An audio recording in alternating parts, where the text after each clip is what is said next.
कोई भी सत्ता में बैठा हुआ अगर पद छोड़ता है तो उसकी कोई वजह होगी। हमेशा हाउस में बैठकर कहते थे कि विपक्ष को और सत्ता पक्ष को एक मत से आगे बढ़ना चाहिए, क्योंकि बात सवाल देश का होता है। क्योंकि जो उनके मन में रहता था वो मन में नहीं रखते थे, और उनको अगर कोई ऐसी बात लगती थी कि गलत हो रहा है तो बोल भी देते थे। जितने प्रोएक्टिव वो थे, शायद ही कोई चेयरमैन इतिहास में, हिंदुस्तान के इतिहास में उतना प्रोएक्टिव रहा हो। हम तो कोई स्पेकुलेट नहीं करेंगे कि ये हवाला सही है या नहीं है जो इस्तीफा उन्होंने दिया है।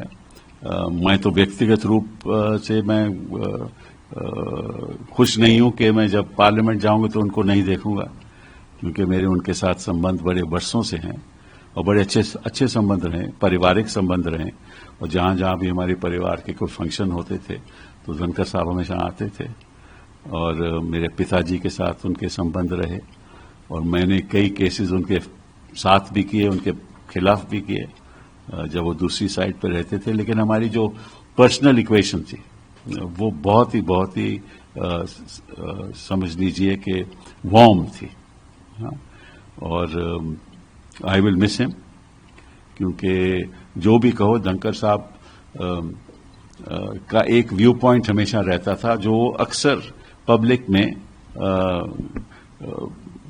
बिना संकोच के बोल देते थे, और ये उनकी खासियत थी, क्योंकि जो उनके मन में रहता था वो मन में नहीं रखते थे, और उनको अगर कोई ऐसी बात लगती थी कि गलत हो रहा है तो बोल भी देते थे।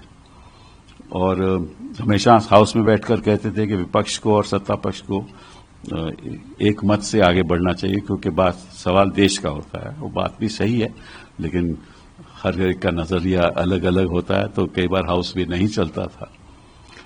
लेकिन उनके मन में कोई मैल कभी नहीं रहा, और जब भी मैंने चाहा कि मुझे थोड़ा वक्त ज्यादा दीजिए बोलने का, तो चेंबर में जाकर मिला तो हमेशा उन्होंने मेरा साथ दिया और ज्यादा टाइम दिया। तो मैं तो उनका आभारी हूं कि उन्होंने हमेशा जो हमारे संबंध रहे वो बहुत अच्छे रहे। हाँ, हमारी विचारधारा थोड़ी अलग थी, और कई बार हम भी कह देते थे, और वो भी अपनी तरफ से जवाब भी दे देते थे, लेकिन कोई करवाहट कभी नहीं हुई। और मुझे दुख है कि अगली बार जब मैं जाऊंगा राज्यसभा तो वहां उस चेयर पे नहीं होंगे।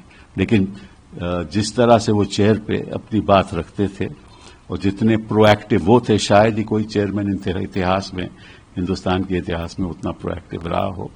ये उनकी खासियत भी थी, और उसकी वजह से करवाहट भी कभी कभार होती थी, लेकिन कभी मन में उनके ये नहीं रहता था कि मैं इसकी वजह से किसी को नुकसान करूं। इंडीड सर, हम भी ये बात मानते हैं। एक अंतिम सवाल से तमाम लोग इंतजार कर रहे हैं।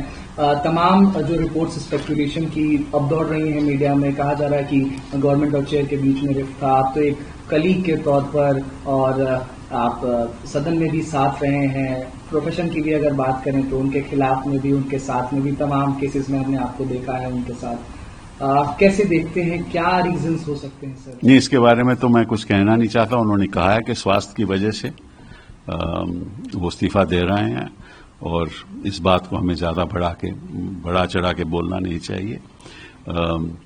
और मैं समझता हूं कि इस स्पेकुलेशन से कुछ हमें मिलेगा नहीं।